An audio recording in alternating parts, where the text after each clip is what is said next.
What new hobbies have you picked up this year and would you recommend them to others? Gardening and learning to play the guitar. Both are therapeutic. I've been learning guitar also. Even though I am not good, the process is fun. Same. My hands are not that big, so it makes it even harder.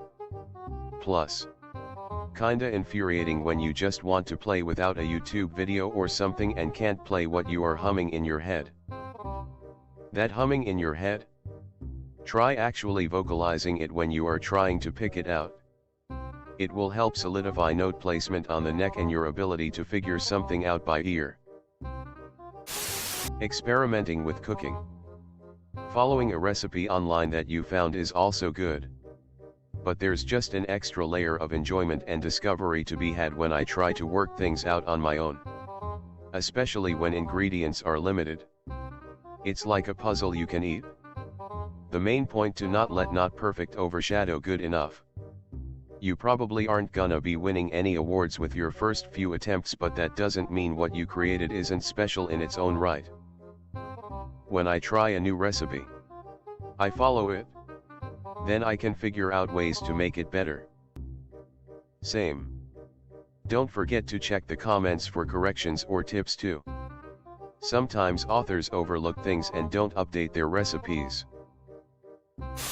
Got serious into reading. You really learn many things from books. Any recommendations? It's a really long book for a new reader. But The Stand by Stephen King is perfect for quarantine. It's about a super virus that is accidentally leaked from a military base and kills most of the population. It's really interesting to me to look at the parallels of the response to the disease in the book and the response to pandemic in real life. Do not read if you have anxiety about the pandemic. It will freak you out. Strangely, I read this about 2 weeks before the whole coronavirus thing was really well known. Definitely a good book. I also recommend IT if you like long books with strong character development. IT is one of my favorite books of all time. The character development is so fantastic. Just strong writing overall. And it's a spooky story that definitely made it hard to sleep at night. The best. Walks. Got a problem? Go for a walk. Got a dog? Go for a walk. Just ate? Go for a walk. Just been shot? Walk it off. Walkies. Are you a dog? Bark. AM dog. Analog photography. Fun to get a cheap camera and not really cheap film. Send to develop and practice exposing photos. Or buy some B&W films and develop them by yourself in your basement. I'll just get the kids in my basement to develop them. Started meditating this year. Almost at 100 days in a row. I would recommend. But I would start easy with just 5 minutes in a session and build your way up over time. What does your meditation consist of? There is a really good app called Waking Up. It's made by Sam Harris and the meditation sessions are also guided by him. It's pretty easy to follow along and it's free. If you know nothing about meditation or never done it, this app can be a good starting point.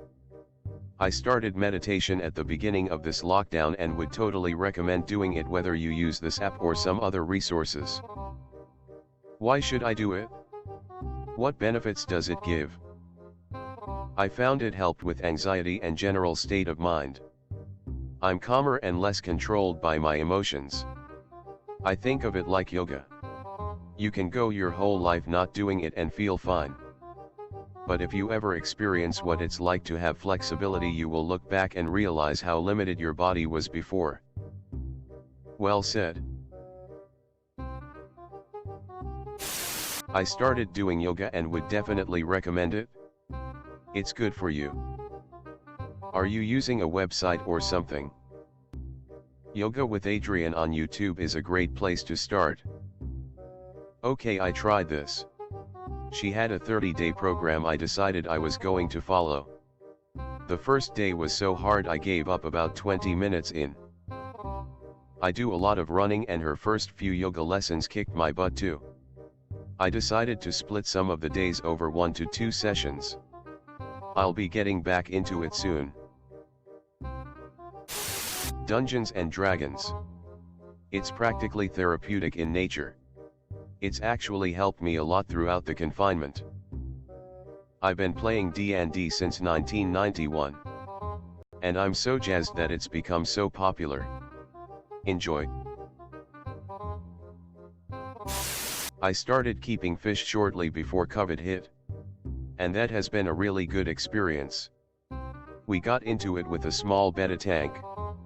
But now we have a 75-gallon freshwater tank and a 20-gallon reef tank. It's taught me a little about hydroponics, plumbing, water chemistries, and animal care. Hey. I started right before COVID too. I started with a couple guppies in a 12-gallon long. Now I have a 30-gallon and that 12-gallon still. It's been a really fun hobby. Started learning languages. Recommend it for sure. I agree. But you have to commit a lot more once you get to the intermediate level, I think. I did Babbel and Duolingo. I blew through Duolingo and Babbel was a bit better. But eventually, you get to the end and you're still not fluent. Now I've been reading books I know well in English in Spanish like Harry Potter. Reading the dialogue out loud. And explaining the plot to my dog in Spanish on dog walks. It's been really helpful. I am a big fan of you telling your dog in Spanish about Harry Potter. Both because that is hilarious and adorable. And because teaching others is a great way to solidify your own understanding. I mean, I have started doing home exercise a lot more. And I must say that it's totally worth it. I 100% recommend it due to the fact that you get in shape, get a huge amount of confidence and helps with your mentality about other aspects of your life. I've been trying to work out too, but I can't ever get into it and end up being lazy with them and skipping workouts. Edit. Thanks for the advice. I combat skipping days by just doing 15 to 20 minute sessions where I just do 1 to 3 sets of each exercise I want to do to failure. If I am motivated to work out that day, then I do more. I only do body and free weights. I started watching Bob Ross' The Joy of Painting videos. I've followed along to a handful of them, but did it in Photoshop rather than actually paint. His voice is super relaxing and I get into such a state of content and zen. I highly recommend it. It's one of the handful of things that have helped reduce a little of my anxiety this year. I think Bob Ross would have been proud of you taking the initiative to create works of art through such a different medium. Keep on creating, my dude. And best of luck with handling your anxiety. Dungeons and Dragons. Being the DM helped me build up a bit more of self-confidence. Finally forcing myself to stop being very shy, I found that very hindering at times. Edit. Thank you for the award, kind stranger. My wife and I joined a beginner group with a bunch of her co-workers just before we went into self-isolation, and it was the best thing we could have done. We went digital and switched to meeting online and started playing more often since everyone was free. We went 3 weeks with a session almost every night between 3 different campaigns and 2 DMS, and now our players are comfortable enough to really start role-playing. It has really helped us keep in touch with our friends and know we have a new amazing hobby. I've been lockpicking. It takes sustained mental focus, which has been nice to get the mind off of all that's going in. Plus, if the apocalypse comes, I'll have a useful skill, which is a bonus. Piano. I know some people have already tried, but on my second day of self-teaching, I already knew how to play a song. It is really nice once you get into it. You can literally play memes and make your own songs. It's so fun. Geocaching. You can do it anywhere. All you need is a phone with decent service. We started doing it with my 8-year-old and she loves it. We camp a lot throughout our state but obviously haven't been able to do touristy things this year. This gives us a way to look for new places without being around a lot of people. Don't tell all the muggles. Not really a hobby, but I've actually been staying on top of my uni workload instead of doing everything last minute. It has been nice. Yeah, I'm gonna have to learn to do that too. I start uni in about a week. It's a game changer, trust me. Chess is good for passing time. Have you used any resource to learn, or have you just been playing? Growing edible plants, quick growing like lettuce or basil/herbs, and baking breads are really satisfying pretty quickly. Meditation is great, but it takes a while for it to benefit you. It kind of rewires your brain. Takes time and effort. Sourdough pretzels, bro. Easier than bread and so delicious. Sewing. I lost my grandma this year and she used to sew and knit a lot. I was given her sewing machine. So whenever I use it I feel closer to her. I picked up reading. It's great to read small bits off internet and it sure is improving my vocabulary quite well. I'm not an English speaker. Could have fooled me. I started reading again. I've been collecting rocks and crystals for a while. But I've finally gotten a tumbler and started polishing them. The end results are cool to see. But the process takes a month or more depending on the type of stone. So if you're a deeply impatient person or a perfectionist, you have very little control over how the stones turn out and there will be flaws. I don't know if I do recommend it. I learned how to solve a Rubik's Cube. My current best time is 58. It's pretty fun to see myself progress and learn new things about it. Making maps. I was looking at a map on r/imaginary maps and I commented an idea I had. They told me to try to make it myself. I did. And have made about 15 maps since then.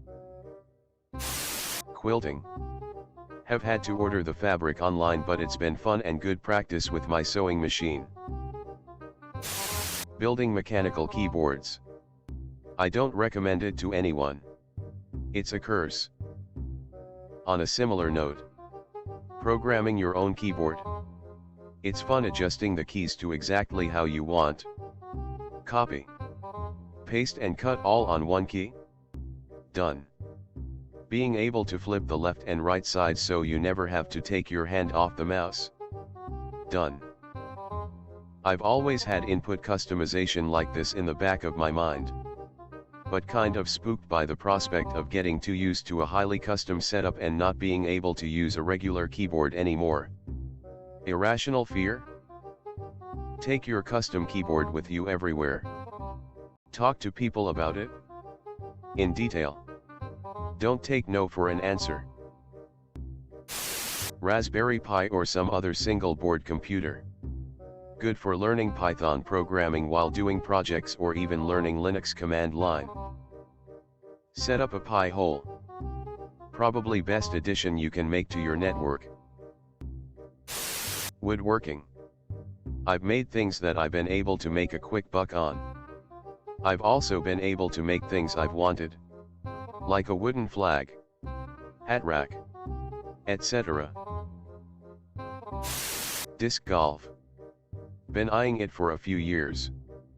Low entry cost, can play around in about 2 hours. Easy to social distance. Kept scrolling looking for a disc golf comment. Reading. Or listening to all the books one of your favorite author has written. I finished Kurt Vonnegut and now working on John Irving. Reading Irving's books back to back takes away from his greatness, while it made Vonnegut seem like the greatest of all time. 1. Writing a journal. You don't have to do it every day and write everything. Just to deal with anxious thoughts. I found it to be therapeutic. We tend to load up too much on our minds.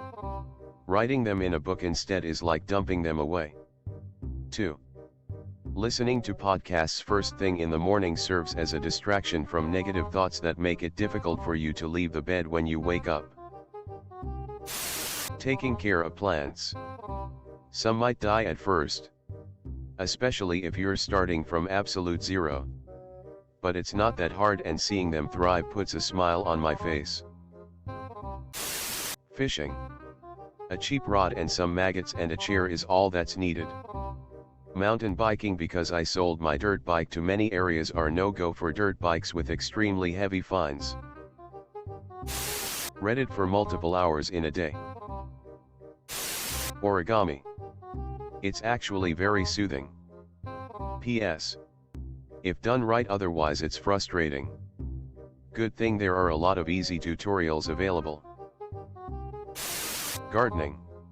Even just a couple plants. It allows you to visibly see your progress, and you learn things when you have questions about your plans. Then if all goes well, you get some produce. Nothing feels quite like shaking on some peas you grew yourself and see at the grocery store for $5 to $6 a pack. Good luck.